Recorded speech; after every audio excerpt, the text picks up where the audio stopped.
The ship called Horizon moved slowly through the darkness of space. It was humanity's first real starship, built for one purpose only: to meet the aliens, to make peace, to prove that Earth was ready to join the bigger universe. Jiwoo stood near the window and watched the stars. His heart was beating fast. He was only 28 years old, but he had been chosen for this mission because he understood languages better than anyone else on Earth. He could learn new ways of speaking faster than computers could. That was his gift. But right now, his gift felt very small. The Vellani were coming, and everything he had heard about them made him nervous. Captain Tiho walked up behind him. Tiho was a tall man with gray hair and a face that never showed fear. He had been a soldier before he became a captain. He believed in rules. He believed in doing things the right way. "You look worried," Tiho said. Jiwoo turned around. "I am worried. What if I say something wrong? What if I make them angry?" Tiho put a hand on his shoulder. "You will not make them angry if you follow the rules. The Vellani do not like emotions. They do not like jokes. They do not like personal comments. Just speak clearly and say only what is necessary. Do you understand?" Jiwoo nodded. "I understand." But deep inside he felt strange about these rules. His whole life he had believed that people connect through warmth, through kindness, through small words that mean nothing but also mean everything. A smile, a compliment, a gentle laugh. These things built trust between humans. But the Vellani were not human. The reports said they were one of the oldest species in the galaxy. They had stopped fighting wars 1,000 years ago. They had stopped creating art 500 years ago. They had stopped feeling emotions 300 years ago. At least, that is what they claimed. To the Vellani, feelings were a sickness, a mistake of evolution, something that held species back from true progress. They had trained themselves to remove all emotions from their minds. They lived only for logic, only for function, only for what was useful. Jiwoo wondered what that kind of life felt like. It sounded empty to him, cold, lonely. But he was not here to judge them. He was here to help make peace. The announcement came over the speakers. "Vellani vessel approaching. All crew members take your positions." Jiwoo straightened his uniform and walked to the main hall. The other crew members were already there. Everyone looked tense. No one was talking. The only sound was the soft hum of the ship's engines. The doors opened, and the Vellani walked in. There were 5 of them. They were tall, taller than any human Jiwoo had ever seen. Their skin was silver, smooth like metal but somehow still alive. Their bodies were thin and graceful. They moved without sound, as if they were floating instead of walking. But it was their eyes that caught Jiwoo's attention. The leader of the group was a female. She stood at the front, and she looked at the humans with no expression on her face. Her eyes were violet, deep and bright like the center of a galaxy. They seemed to hold light inside them, shining softly even in the dim room. Jiwoo could not look away. He had seen pictures of the Vellani before. He had studied their biology, their history, their language, but no picture had prepared him for this moment. No report had told him that their eyes would look like this, like something from a dream. The female raised one hand slightly. It was a greeting Jiwoo knew, a formal gesture. Captain Tiho returned the gesture and spoke in a calm voice. "Welcome to the Horizon. I am Captain Tiho. We are honored by your presence." The female nodded once. "I am called Lyra. I speak for the Vellani Diplomatic Council. We are here to discuss terms of cooperation between our species." Her voice was flat. No warmth, no coldness either. Just words spoken like a machine reading from a script. Jiwoo felt a chill run down his spine, not because he was afraid, but because he suddenly realized how different these beings truly were. They looked almost human in some ways, but they were not human at all. The negotiations began immediately. Tiho led the Vellani to a large meeting room. There was a long table in the center with chairs on both sides. The humans sat on one side. The Vellani sat on the other. For hours they talked about trade, about technology, about borders in space, about rules for travel between their worlds. Jiwoo translated when needed, but mostly he just listened. The Vellani spoke in short sentences. They never used extra words. They never asked personal questions. They never smiled. Lyra did most of the talking for her side. She was sharp and quick. She noticed every small detail. When Captain Tiho made an offer, she would pause for exactly 3 seconds before responding, not because she was thinking, but because that was the proper amount of time, according to Vellani custom. Everything about them was measured, controlled, perfect. And yet, Jiwoo could not stop looking at Lyra's eyes. He knew he should focus on the words, on the negotiations, on his job, but every time she spoke, his gaze drifted to those violet eyes. They were so bright, so strange, so beautiful. He caught himself and looked away quickly. He felt embarrassed, even though no one had noticed. The first day ended without any agreement. The Vellani wanted Earth's farming technology. Humans wanted Vellani starship engines. Neither side was ready to give anything away. As the aliens left the room, Lyra paused near the door. For just a moment her eyes met Jiwoo's. He felt his heart jump. But her face showed nothing. She simply turned and walked away, silent as a shadow. That night Jiwoo lay in his small cabin and stared at the ceiling. He thought about Lyra, about her voice, about her eyes. He knew he should not think about such things. He was here to do a job, to be professional, to follow the rules. But something about her stayed with him, something he could not explain.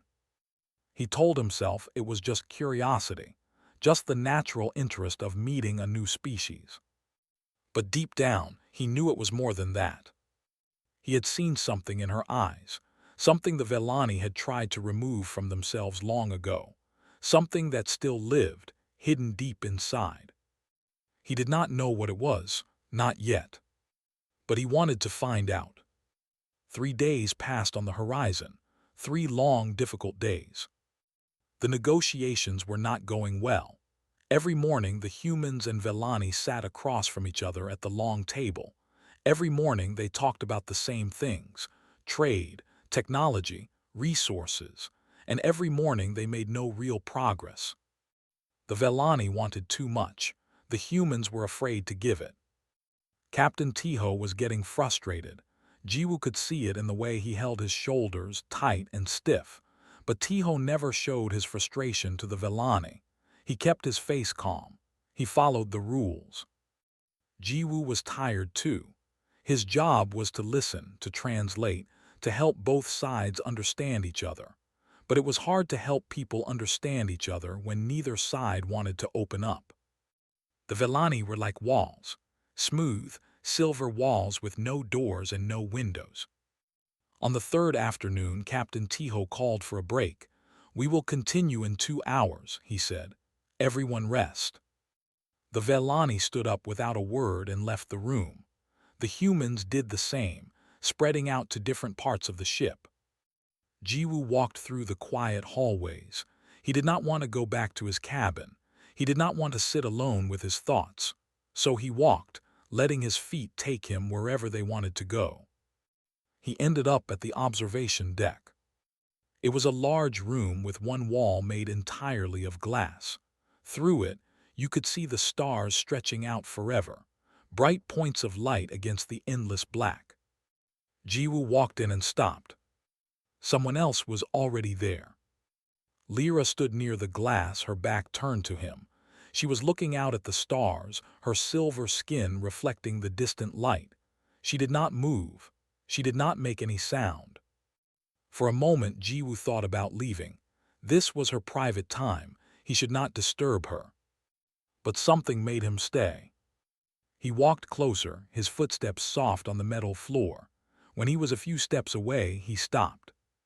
"The stars look different from up here," he said quietly. Lyra did not turn around. "They are the same stars, only your position has changed." Jiwoo smiled a little. I suppose that is true. There was silence between them, not an uncomfortable silence, just quiet. Jiwoo looked at her profile, the curve of her face, the way her silver skin seemed to glow softly, the line of her neck, and her eyes still fixed on the stars, still holding that strange violet light. "You seem tired," he said without thinking. Now Lyra turned. She looked at him with those galaxy eyes, her face as empty as always. "Fatigue is not relevant," she said. "We continue until the objectives are complete. That is the Vellani way."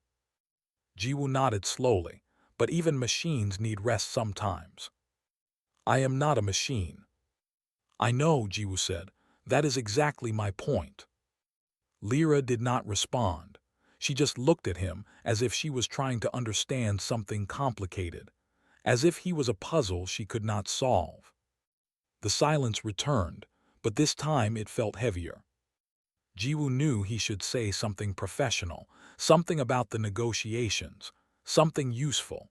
That was what the rules said. That was what Captain Tiho would want. But the words that came out of his mouth were different. "Your eyes are beautiful," he said. The moment he said it, he wished he could take it back. It was wrong. It was against the rules. It was exactly the kind of personal comment he was supposed to avoid. But it was too late. Lyra's reaction was immediate and shocking. She froze. Her whole body went stiff, like someone had turned her to stone.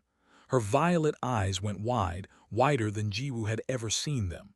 Her lips parted slightly, as if she wanted to speak but had forgotten how. She took a step back. "What?" she whispered. Her voice was not flat anymore, it was shaking. "What did you say?" Jiwoo felt panic rising in his chest. He had made a terrible mistake. He had offended her. He had ruined everything. "I am sorry," he said quickly. "I did not mean to." "No," Lyra raised one hand, stopping him. "Do not apologize. Tell me, what did you mean by those words?" Jiwoo swallowed hard. His mouth felt dry. I find your eyes pleasing. They are nice to look at. They made me feel something." "Feel something?" Lyra repeated. "What did they make you feel?" Jiwoo searched for the right words. "Admiration, wonder, like when you see something rare and special, something that makes you stop and just look." Lyra was staring at him now, really staring, not with anger, not with confusion, with something else, something Jiwoo could not name. "Among my people," she said slowly, "eyes are considered the most ordinary organ. They are functional, necessary for seeing, nothing more. No one notices them. No one talks about them. They are just there." Jiwoo listened carefully. "The concept you call beautiful," Lyra continued, "does not exist in our language. We removed it 300 years ago. It served no function. It had no use. It only created disorder in the mind." "You removed the word for beautiful?" Jiwoo asked softly. "We removed all such words. Beautiful, ugly, wonderful, terrible. These words describe feelings, not facts, and feelings are weakness." Jiwoo shook his head slowly. "I do not think feelings are weakness." "Then what are they?" It was a real question, not a challenge. Lyra was asking because she truly wanted to know. Jiwoo thought for a moment. "Feelings are connections. They are how we understand each other, how we know what matters. When I see something beautiful, it tells me that thing is special, worth protecting, worth remembering." Lyra was quiet for a long time. Her violet eyes never left his face. "You looked at me," she said finally, her voice barely above a whisper, "and you saw something special, something worth remembering, even though my eyes serve no special function, even though they give you no benefit." "Yes," Jiwoo said simply. "Why?" "Because that is what humans do. We find beauty in things that do not need to be useful. We find meaning in things that have no purpose except to exist." Lyra turned back to the window. She looked out at the stars again, but this time she seemed different, smaller somehow, more fragile. "I do not understand," she admitted quietly, "but I want to understand." Jiwoo moved to stand beside her. Not too close, but close enough. Maybe understanding is not the goal, he said. Maybe feeling is enough. Lyra did not respond, but she did not walk away either. They stood there together, two people from different worlds looking out at the same stars. And something between them shifted, something small but important, like a crack in a wall that had stood for 300 years. Neither of them spoke again, but in that silence something new was beginning. Something that would change everything. Lyra did not sleep that night. She lay in her quarters aboard the Vellani ship, staring at the ceiling. Her mind would not stop working. Beautiful. The word echoed inside her head like a song she could not forget, but she did not know any songs. Her people had stopped making music 400 years ago. Music created emotions. Emotions created chaos. Chaos was the enemy of progress. She had been taught these things since she was a child. She had believed them without question. Every Vellani believed them. It was their way. It had been their way for centuries. But now, lying in the darkness, Lyra was not sure what she believed. The human called Jiwoo had looked at her, just looked, and he had seen something worth mentioning, something worth praising. Her eyes, the most ordinary part of her body, the part she had never thought about even once in her entire life. And yet to him, they were beautiful. What did that mean? She searched her memory for similar experiences. Had anyone ever told her that any part of her was special? Had anyone ever noticed her for anything other than her function? The answer was no. In Vellani society, you were your role, nothing more, nothing less. Lyra was a diplomat. She was valued because she was good at negotiating. If she stopped being good at negotiating, she would be replaced. That was fair. That was logical. But it was also cold. She realized for the first time how cold it really was. The next morning, the negotiations continued, but Lyra found it hard to focus. She kept glancing at Jiwoo, sitting quietly on the human side of the table. He did not look at her. He was doing his job just as she should be doing hers. But she could not stop thinking about him. When the morning session ended, she made a decision. She found Jiwoo in one of the small meeting rooms, reviewing some documents on a screen. He looked up when she entered, and his eyes widened with surprise. "Lyra," he said, "is something wrong?" She closed the door behind her. "I need you to explain more." Jiwoo put down the documents. "Explain what?"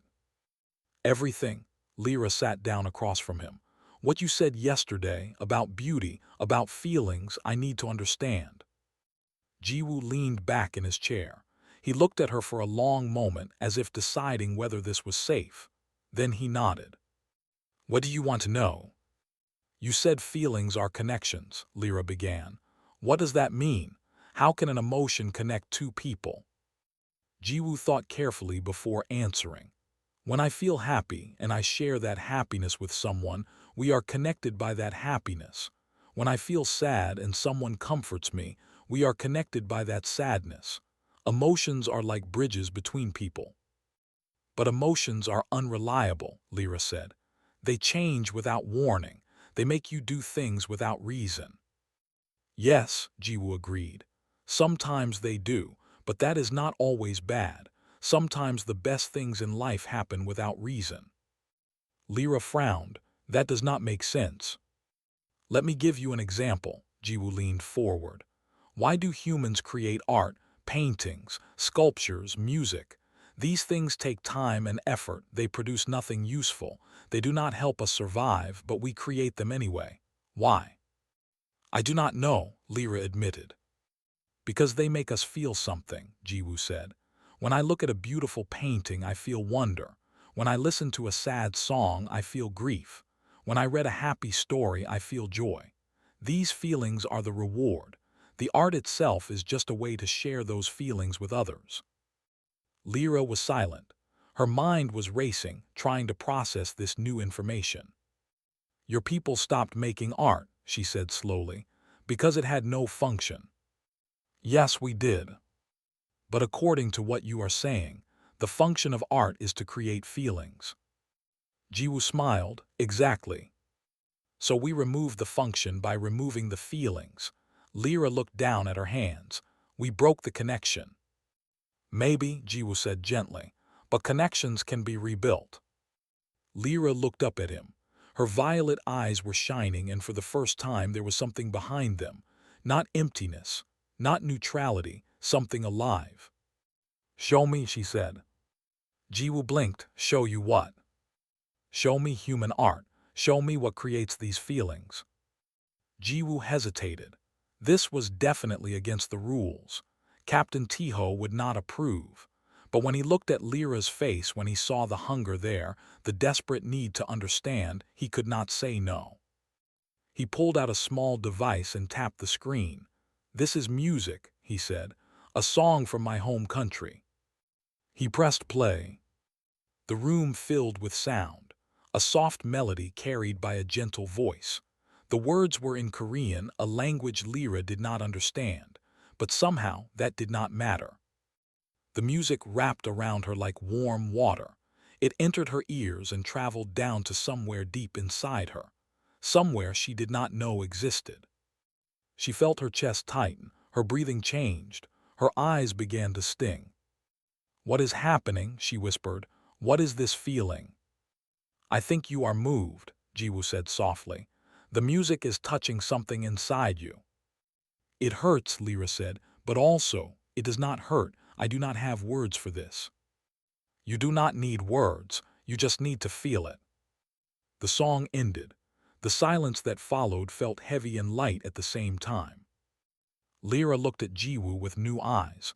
You live like this every day, feeling things like this. Every day, Jiwoo confirmed. How do you survive? Jiwoo laughed softly. We do not always survive. Sometimes feelings break us. Sometimes they build us back up. That is life. Lyra shook her head slowly. Your species is strange. You feel pain for no reason. You create things with no purpose. You call things beautiful when they serve no function. Yes, Jiwoo agreed. We do all of that. And yet, Lyra paused. She was struggling with something, fighting against years of training. And yet, sitting here, listening to that sound, I felt more alive than I have ever felt before. Jiwoo did not say anything. He just waited. Perhaps, Lyra said quietly, we were wrong. Perhaps removing feelings did not make us stronger. Perhaps it only made us empty. It was a dangerous thought, a revolutionary thought. If anyone from her ship heard her say this, there would be serious consequences. But in this small room with only Jiwoo as her witness, Lyra allowed herself to think it, to feel it. I want to learn more, she said finally. I want to understand what we lost. Jiwoo nodded. Then I will teach you, but we have to be careful. Your people will not like this. I know, Lyra said, but I cannot go back, not after what I felt today. She stood up and walked to the door. Before she left, she turned back one more time. Thank you, she said, for showing me. Thank you, Jiwoo replied, for wanting to see. Lyra left the room, but she was not the same Vellani who had entered. Something had changed inside her. A small flame had been lit in a place that had been dark for 300 years. And flames, once lit, are very hard to put out.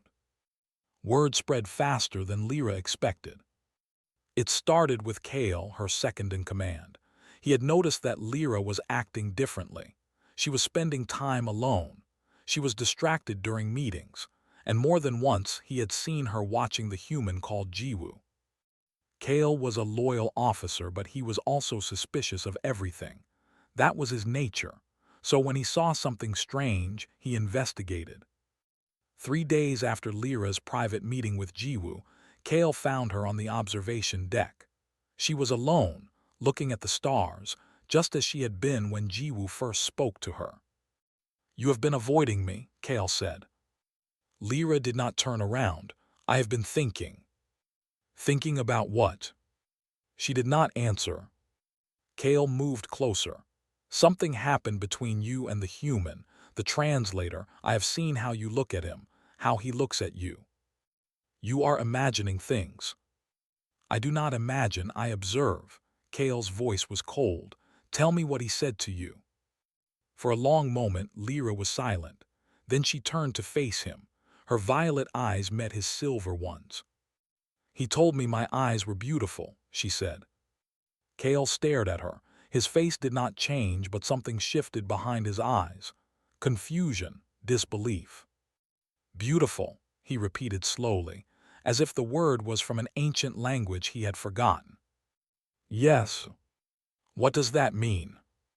Lyra almost smiled, almost. I asked him the same thing. She told Kale everything. About the conversation, about the music, about the strange feelings that had awakened inside her. She told him about beauty and wonder and connection. She told him things that no Velani had spoken of in 300 years. When she finished, Kale was very quiet. This is dangerous, he said finally. What you are describing is emotional contamination. The council will not accept this. I know. They could remove you from your position. They could isolate you for reconditioning. I know. Kale shook his head. Then why are you telling me? Why take this risk? Lyra looked at him, really looked. Because I think you understand more than you admit. I think all of us do. We pretend that we feel nothing, but something is still there, deep down, buried, waiting. Kale was silent for a long time. His jaw was tight, his hands were clenched. Then slowly he spoke. When I was young, he said quietly, before my training was complete, I found a flower growing in the cracks of a building. It was small, purple. It served no purpose, but I looked at it every day. I did not know why, I just wanted to. Lyra listened. One day the flower was gone. Someone had removed it, cleaned it away like dirt. Kale's voice was flat, but something was hidden underneath. I felt something when it was gone, an emptiness, a loss. I did not understand it. I still do not understand it, but I remember it. That is grief, Lyra said softly. You were sad because something beautiful was taken from you. Kale looked at her sharply. I am not capable of sadness. We are not capable of sadness. Are you sure about that? He did not answer. The next day, Kale did something unexpected. Instead of reporting Lyra to the council, he went to find Jiwoo. The human was in his quarters, reading from a screen. When Kale entered without knocking, Jiwoo jumped to his feet. What do you want? Jiwoo asked. His voice was steady, but his eyes showed fear. Kale closed the door. I want to know what you said to Lyra. She already told you. I want to hear it from you. Explain it to me. This concept of beauty. Why did you say it? What did you hope to gain? Jiwoo relaxed slightly. He had expected anger. Instead, he saw curiosity. I gain nothing, Jiwoo said. That is the point. Kale frowned. I do not understand. Every action should have a purpose. Every word should serve a function. Among your people, yes, but humans are different. We say things because we feel them, because they are true, because we want someone else to know what we see. You saw something in Lyra's eyes. Yes, but her eyes are ordinary. They have no special features. They function the same as any Velani eyes. Jiwoo smiled gently. To you, maybe. To me, they were extraordinary. The color, the light inside them, the way they reflected the stars. I had never seen anything like them. Kale was silent. Beauty is not about function, Jiwoo continued. It is about experience, about what something makes you feel. Two people can look at the same thing and see something completely different. One sees a rock, the other sees a sculpture. Neither is wrong. They are just different. Different, Kale repeated. Yes, and that difference is what makes life interesting. Kale thought about this for a long time. Then he said something that surprised even himself. Show me. Jiwoo raised his eyebrows. Show you what? What you showed Lyra. The music, the art, I want to see it. So Jiwoo showed him. He played more songs. He showed paintings from Earth's history. He read poems aloud. simple ones about love and loss and hope. He told stories about humans who had done great things not for power or profit, but because they believed in something bigger than themselves. Cale listened to everything. His face showed nothing, but his eyes betrayed him. They were shining with something that had not been there before. When it was over, Cale stood up. He did not thank Jiwoo. He did not say anything emotional, but as he reached the door, he paused. "I will not report Lyra," he said quietly, "and I will not report you, but I must tell the council something." "What will you tell them?" Cale turned back. For the first time, there was something almost like a smile on his silver face. "I will tell them that humans possess something we did not expect, something we need to study, something that could change everything we thought we knew about progress." He left. Jiwoo stood alone in his quarters, his heart beating fast. He did not know what would happen next, but he knew something important had just changed. The walls between their species were starting to fall. And for the first time, he allowed himself to hope. Hope that these cold, logical beings were not as cold as they seemed. Hope that the fire of emotion still burned inside them, waiting for someone to give it air. Hope that maybe, just maybe, humans and Vellani could learn from each other. That night, Lyra found a message waiting for her. It was from the Vellani High Council. They wanted a full report on human emotional behavior. Not to punish it, to understand it. The change had begun. The day of the final meeting arrived. Both ships had gathered their leaders. On the human side sat Captain Tiho and his senior officers. On the Vellani side sat the High Council representatives who had traveled from their homeworld to witness this historic moment. Jiwoo sat near the back, his heart heavy with uncertainty. He did not know what would happen. He only knew that Lyra had asked to speak and the council had agreed. The room was silent. Every eye was on the center of the table where Lyra now stood. She looked different today, not in her appearance, which was the same silver skin and violet eyes as always, but in the way she carried herself. There was something softer about her, something more alive. She began to speak. "I came to this mission as a diplomat," she said. "My purpose was to negotiate an exchange of resources, to follow the rules, to serve the function assigned to me." The council members watched her without expression. "But during my time among the humans, something changed. I learned something that our people have forgotten, something we removed from ourselves 300 years ago because we thought it made us weak." She paused. The room was completely silent. "We were wrong." A ripple of tension went through the Vellani side, but no one interrupted her. "The humans have a concept they call beauty," Lyra continued. "It is not about function. It is not about usefulness. It is about seeing value in things that have no practical purpose, about appreciating something simply because it exists." She looked at Jiwoo. Their eyes met across the room.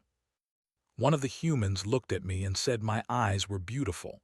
It was a small thing, a few words that meant nothing according to our logic, but those words changed me." "How?" asked one of the council members. His voice was sharp. "What functional change did these words create?"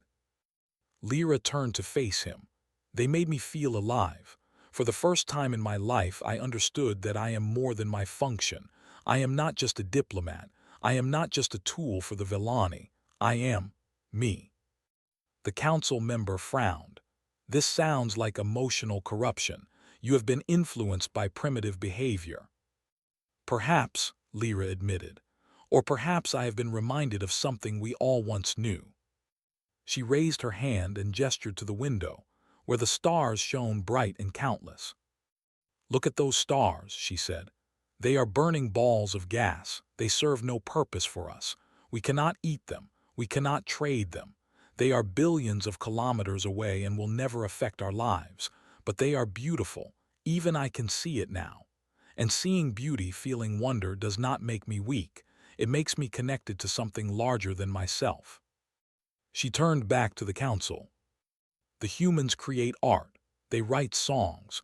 They tell stories that have no practical value. They cry when they are sad and laugh when they are happy. We thought these things were weaknesses, but they are not. They are bridges, connections between beings, ways of understanding each other that logic alone cannot provide. Captain Tiho leaned forward. He had not expected any of this, but he knew enough to stay silent and listen. Our species has achieved much through logic, Lyra said. We have built great machines. We have conquered disease. We have mapped the stars. But somewhere along the way we lost something important. We lost the ability to feel. And without feeling, what is the point of all our achievements? She looked at each council member in turn. The humans are not primitive. They are different, and in some ways they are wiser than us. They understand that life is not just about survival. It is about meaning, about connection, about finding beauty in a universe that has no obligation to provide it. The silence stretched on. Finally, the senior council member spoke. His voice was calm, but there was something beneath it, something uncertain.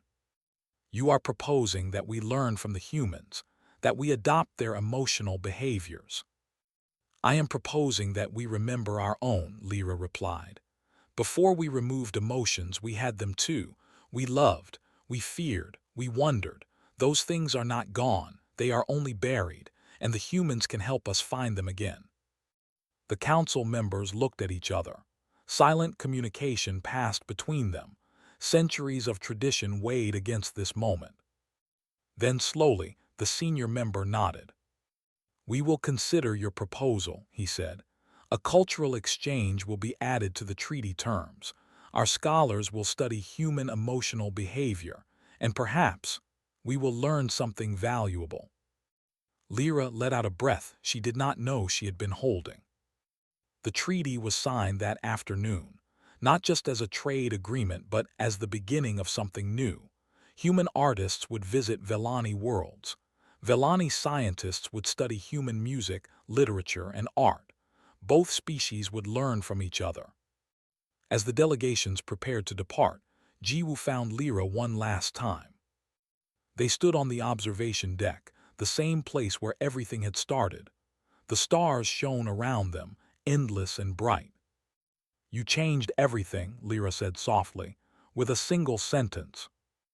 Jiwoo smiled. That is what words can do. Lyra was quiet for a moment. Then she spoke again carefully, as if testing a new language. Your smile, she said slowly, is also beautiful. Jiwoo laughed. It was a warm sound full of joy and relief and hope. You are learning fast. I have a good teacher. They stood together in comfortable silence. Two people from different worlds, connected by something that had no name but did not need one. Will I see you again? Jiwoo asked. Lyra nodded. The cultural exchange begins next year. I have requested to be part of the first group visiting Earth. Then I will be waiting. Lyra hesitated. Then slowly she reached out and touched Jiwoo's hand. It was a small gesture, clumsy and uncertain, but it meant everything. Thank you, she whispered, for seeing me. Jiwoo squeezed her hand gently. Thank you for letting me. The ships separated an hour later. The Velani vessel turned toward their distant homeworld. The horizon set course for Earth. But both species knew that something profound had happened, something that could not be undone, something that would echo through history for centuries to come. A human had looked at an alien and seen beauty. An alien had looked at a human and found herself. And in that simple exchange, two civilizations had discovered that they were not so different after all. Logic had built the stars, but it was beauty that gave them meaning. And meaning, in the end, was what both species had been searching for all along. The journey was just beginning. There would be challenges ahead, misunderstandings, mistakes, growing pains. But for the first time, both humans and Velani faced the future together. And that made all the difference.